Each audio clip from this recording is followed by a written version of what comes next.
High Adventure.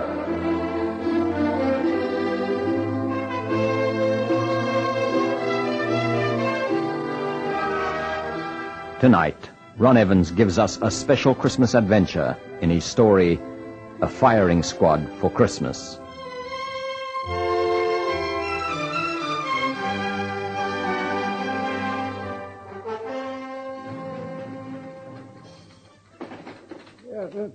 Come in, Miss Webster. Tucker said you had an urgent matter you wish to talk over with me. Yes, Mr. Aldred. It's the beginning of December now, and I've got a lovely idea for a Christmas series of articles. Oh, excellent, excellent. Sit down and tell me all about it. That's what I like to see, initiative from our junior reporters. I'd like to go to France, sir. We'll visit the men in the trenches and let the people at home know how they're spending Christmas. Really, Miss Webster, the idea is preposterous. A woman can't go up the front line. The War Office would never permit it. In fact, not even a male correspondent would be permitted. Elverson is over there now, and the closest he can get is a village called O'Till. No. Take my advice, Miss Webster. Stick to the more genteel type of reporting. Wedding, society, and the like. The front line is strictly for men, my dear. You don't quite understand, sir. I've made up my mind. Then unmake it. Well, if you won't send me as an official correspondent, then I shall go as a freelance. I'm sure the Globe, the Herald, and the Mail won't reject my reports. I see. So you're giving me an ultimatum, If that's how you wish to take it, yes, sir. I'm going to see what it's like at the front line, and nothing and nobody's going to stop me.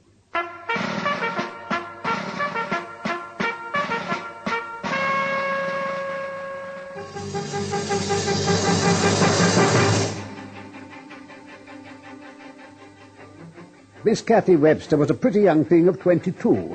She'd been with my paper for 3 years, and never, not once, had she ever shown the dogged determination she displayed at that interview in my office. I was shocked by her plan, and equally shocked by her sheer stubbornness. There was something more to it than met the eye. Of that I was fairly certain. There are nearly 250,000 men there fighting in the rain and mud, Mr. Aldred. That's 250,000 families who want to know how their menfolk are spending the festive season. Well, think of what it could do for our circulation. Are you really concerned for the paper's circulation? Well, it's what pays my salary, sir. Not for much longer, if you persist with this harebrained scheme. I am going. If you refuse to help me, then you must accept my immediate resignation. What is behind all this, Miss Webster? You can't be wanting to do this to boost circulation or to satisfy a morbid curiosity, and most certainly not to elevate your status in the journalistic profession. No, tell me the truth. What is the driving factor? I want to do it because it hasn't been done before. Do I detect a blush, Miss Webster? Yes, most difficult to disguise. I would suggest that there is a gentleman involved. Are you barking up the wrong tree? Let me see. Yes, could it be Paul Harrison? He was paying you a lot of attention before he volunteered for the army. He's a captain at the front now, so I'm told. Probably you know better than I, my dear. Well? I'd like to see Paul, certainly. He writes to me on occasion. And you're determined to see him for Christmas, eh? Well, if he's around while I'm there, why not? I shan't make a special point of looking for him. I know a simple newspaper editor can have a devil of a job separating a woman from her chosen man, but a war, that's a different matter. No, you'll be wasting your time and money and gather a lot of hardship and heartache in the process. I'll find a way, Mr. Aldred, even if I have to cut my hair and wear a uniform. I see. Then there's no stopping you. Very well, I should hate to lose a valued employee like yourself. So, you can go on your own initiative and at your own expense. My paper will in no way be responsible for you, and your salary will cease until the day you report back here for duty. You will be a freelance in every way but one. What is that? I shall use the material you send back and bank your fees, which will be paid at top freelance rates. Oh, thank you, Mr. Aldred. Yes, there is one more condition, though. Yes? You must send no reports to other newspapers. Well, is that a deal? Better than I ever hoped for. If it wasn't for your secretary's nasty mind, I'd give you a big kiss. Oh, really, Miss Webster, you're getting out of line already.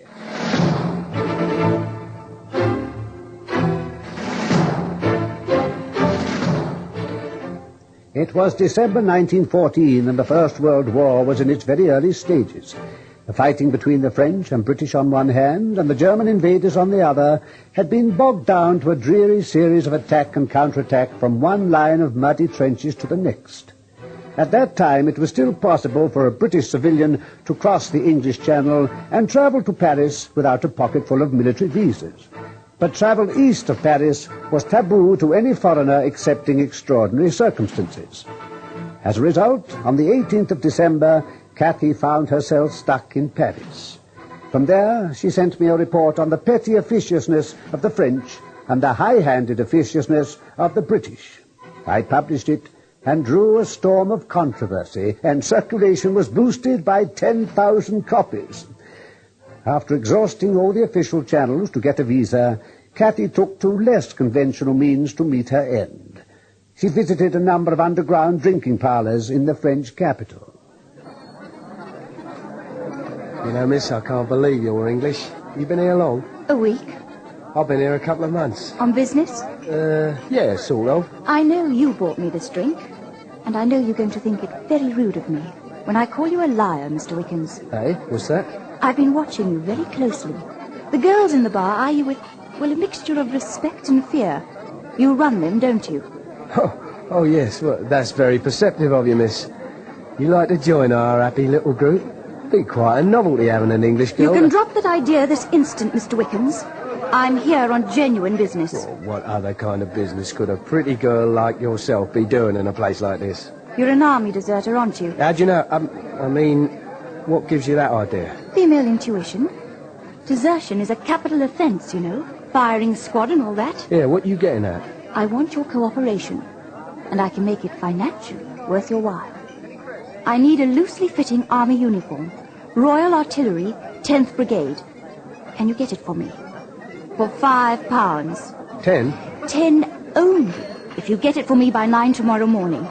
Well, it's going to be a rare old job, but I've got me contacts.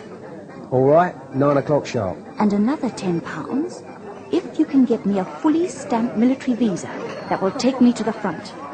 I want it to appear that I'm returning to my battery from a weekend's leave in Paris. Blimey, it's for you? It makes no difference to you, does it?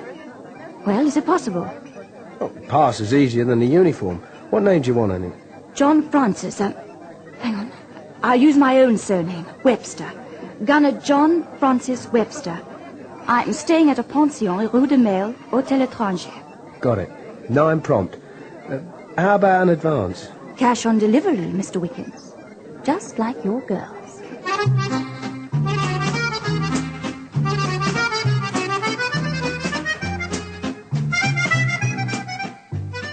The army deserter Wickens was as good as his word. The uniform fitted her well and succeeded in disguising the more prominent features of her feminine figure. Cathy paid her hotel bill, and with the uniform in a paper parcel under her arm, she went to a second-hand shop and bought a bicycle. She rode westward out of Paris, then turned south. On a lonely country road, she changed into the uniform and buried her own clothes. Whistling in a most unladylike manner, she cycled eastwards toward the village of Auteuil. She was sure that there she would be able to find the location of Paul Harrison's battery. It was now the night of the 19th of December, and there were still 6 days left to Christmas. As it happened, when she arrived in the village of Auteuil, affairs were in a state of chaos. Nobody spared her a second glance, and her questions, asked with a deep, husky voice, went unanswered. British and French troops were marching through to the front, buttons and weapons shining. From the other side of the village came a tattered array of British and French troops returning from the front, muddy, wounded, and totally disillusioned about the glories of war and blind patriotism. Cathy successfully passed 2 French and 1 British checkpoint and continued her journey eastward. Already she could hear the sound of the big guns and see flashes of light on the darkening horizon ahead. Suddenly, a shell exploded in the road about 100 meters ahead of her, and the blast threw her from the bicycle. It was now dark. To her right, she could see the charred ruins of a farmhouse. Hiding her bicycle in the ditch, she hurried across to it to take shelter for the night. Who's that over there? Answer me, I'll blow your ruddy head off. Look, I can see you. Gunner John Webster. Where from? 10th Brigade, Royal Artillery. Oh, fancy that. Same here. You get lost as well? Yes, we were ambushed. All right, well, come in. Isn't healthy close to the door like that. You know, shrapnel. We're in range of the jolly big guns from here. I'm Eddie Thatcher. Who's mob are you with? Captain Harrison's. Oh, yeah, I was with old Blood and Guts Bates. He got blood and guts, all right. He got himself blown into the top of a ruddy tree, he did. Only his boots left on the ground. His feet still in them. All right, what are your plans, Johnny? Gonna stay lying low, or are you gonna go back and get yourself blown up? I don't know. Well, I say we stay here for a while. There's chickens and eggs in the barn outside, and I found a big dollop of that French cheese. Stinks to high heaven, but doesn't taste bad. Have some. No, thanks. You sound a bit posh, didn't you? Where you from? London. Same here. Where did I put that bleeding candle? I doused it when I heard you crossing the cobblestones. Yeah, I got it here. Yeah, that's better. Now I can get a good butcher's at you. Cool, you're only a youngster, eh? Your voice still squeaky. Ain't even broken proper yet. You look more like a drummer boy than a ruddy gunner. Now, Johnny, where you going? To find a quiet corner to sleep. I'm awfully tired. Don't worry about it. It's all fixed up. Found a couple of tarpaulins and a load of straw in the barn. Make a nice, comfortable bed. We can share it. It's all right. I'll fix a place for myself. That's all right. I can see what you're thinking. Well, let me tell you something, Sonny. Oh, I tripped over that stone. Oh, you did you? Yeah. Isn't that funny? What do you mean? You can't fool me. Take that tin helmet off. I will not. Take it off before I make you take your pants off as well. Well, you wouldn't dare. I'm a big fella, as you can see. Well, do you do it or shall I? So I was right.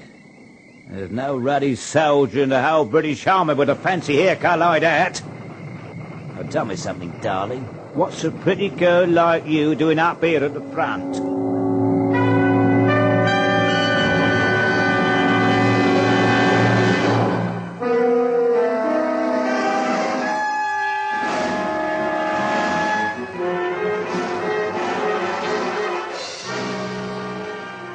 Gunner Thatcher was a big man, and his seemingly rough manners gave her cause for concern. Cathy decided it best to tell the truth, and did so. He sat on a bench and listened without comment. When she finished, Cathy waited pensively for his reaction. She was now totally at his mercy. He chuckled. You're quite a girl, eh? So, is this Captain Harrison you've come all the way to see? A mixture of business and pleasure. I'll continue to write in my reports. Oh, pleasures, you say. There's no pleasure here at the front, my pretty young miss. Like you get a German shell blowing your head off. Yeah, Captain Harrison, eh? Yeah, I heard of him, yeah. I think he's down Maru way. Is it far? About 50 miles south of there. Well, if I was you, I'd hang on a day or two.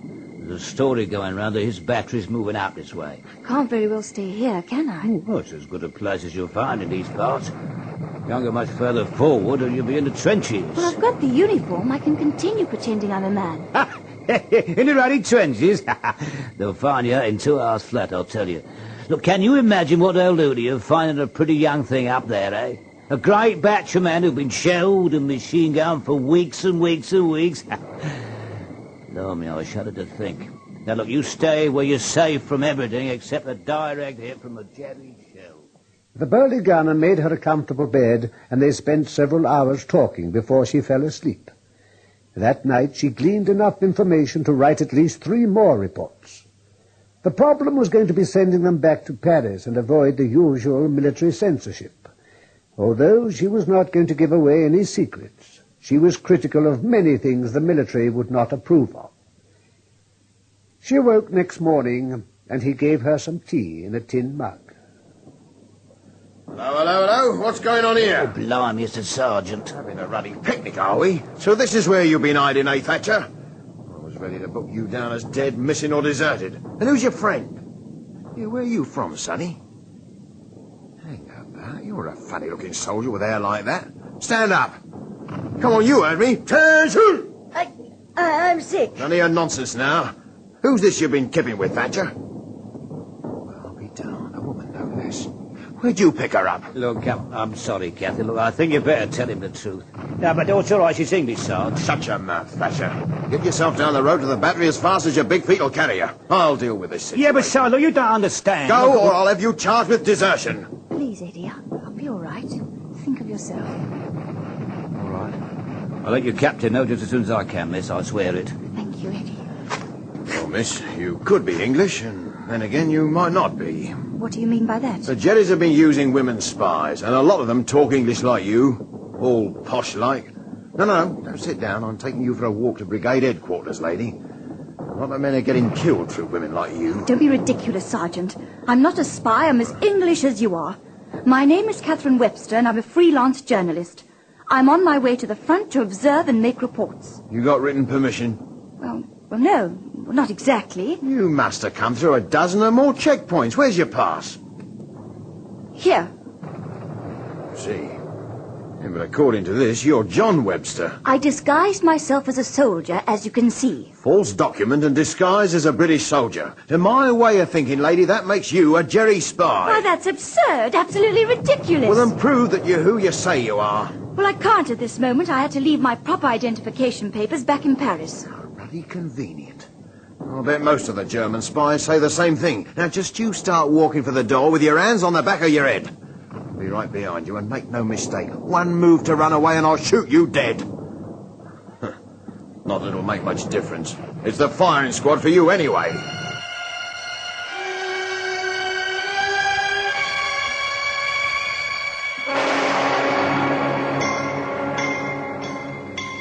Kathy was ignominiously taken to brigade headquarters, which was a partly damaged village community hall. There she was locked in a bare room while Sergeant Bailey made his report. Soon after, a stern-looking man entered and conducted her to an office which contained a desk with a chair on either side. The interrogation was harsh, and many of the leading questions were asked by Captain Dalton a dozen times over. You're continually telling lies, young lady. This interrogation can lead to only one conclusion if you persist. Summary execution as a German spy. Do you realize that? Please, you must believe me. Contact my paper in London. The editor, Mr. Aldred, will identify me. We're fighting a war. A vicious, bloody war. Every day, hundreds of men are dying at the front. One more life means nothing. This editor chap won't be able to see you, will he? For all we know, there could have been a genuine Catherine Webster. Perhaps she was killed, and you've taken on her identity. It wouldn't be the first time something like that's happened. No, we daren't take the risk of letting you go. It's easier for us to execute you and file a report. That's monstrous. It's war, my dear. What about Captain Paul Harrison? Or contact him. He'll vouch for me. I'm sorry, but we're not prepared to involve one of our fellow officers in a nasty business like this. It's not a nasty business. Well, you can't just sit there and talk my life away. We'll send to Paris and get my real identification papers for the love of heaven. In the event of them being found, it would prove nothing. They can easily be forged, just as your military pass was. I'm sorry, but you'll have to do better if you want to cheat the firing squad. What can I do? I've told you all I know. As far as I'm concerned, you've told me only what you've been trained to say. Look, there's one way for you to get out of this mess. Tell me the truth and sign a statement. Tell us who trained you, what part of Germany you come from, and all the military information you can. It could save your life. I can only repeat what I've already told you. As for military information... Good at that, aren't you? Well, what do you mean by that? We've found your notebook. It was brimming over with your observations. That in itself condemns you as a German spy. Oh, my notes. Well, I told you, I'm a newspaper reporter. Where are you going? Obviously, there's nothing more to be said. I shall report to the colonel, and he will decide on the time for your execution. Detail! Sir? Escort the woman back to her room. Shackle her. We can't risk having her escape. Seems fairly conclusive, Captain Dalton. There's no doubt whatsoever in my mind, sir. She is a spy. What about this Captain Paul Harrison? I've checked, sir. No such officer exists in the 10th. I see. Pity, such a pretty girl, too. This notebook condemns her out of hand. Very well, Captain. I'll sign a warrant for her immediate execution while you organize a firing squad. Oh, cover her head, though. You know how squeamish the men get about shooting a woman.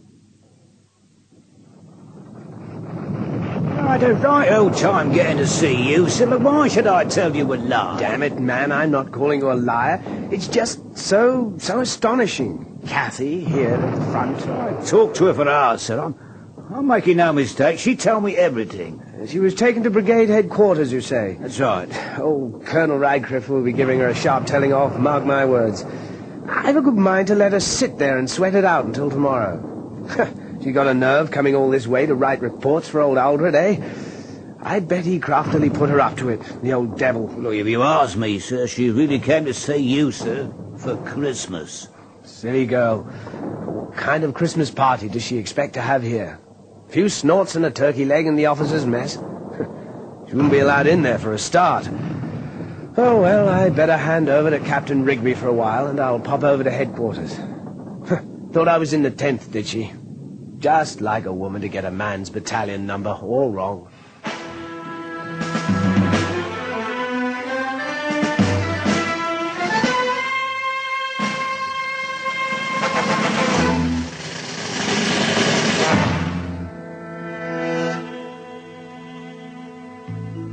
Cathy, shocked out of her wits, sat on a wooden bench, feet and hands shackled together by lengths of chain. An army chaplain visited her, but was deaf to her pleas of innocence. Her last visitor was the stern-faced Captain Dalton. Very well, young lady. The time for heroics is over. But you can still save yourself with a confession. If you don't, the execution detail will be coming for you in less than a minute from now. Well, have you anything to say? It's a mistake. A terrible, terrible mistake. You're thinking you could spy on us? Yes, of course it was. But there are still many pretty Fräuleins like you who can speak perfect English. The Secret Service will use every last one of them. A pity, but it's a dirty war. All wars are. Here they come now, a few seconds ahead of time. Now, please, try not to make a fuss. I'll do my best to make it easy and quick for you. If you stand quite still and make a good target, there's no chance of the men missing. Oh, Colonel. A visitor for your so-called spy, Dalton. Kathy! What a funny way to spend Christmas. Oh, Paul. Oh, Paul, we found you.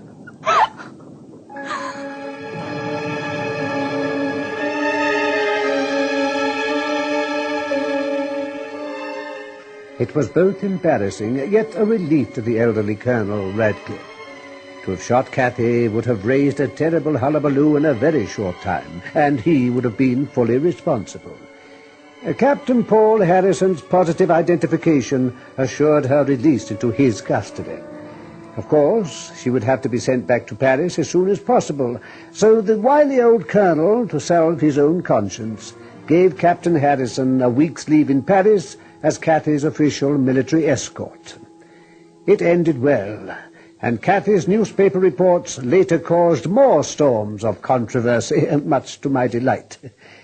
In those few days, she succeeded in establishing a solid professional reputation for herself, and spending that happy Christmas with the man she loved.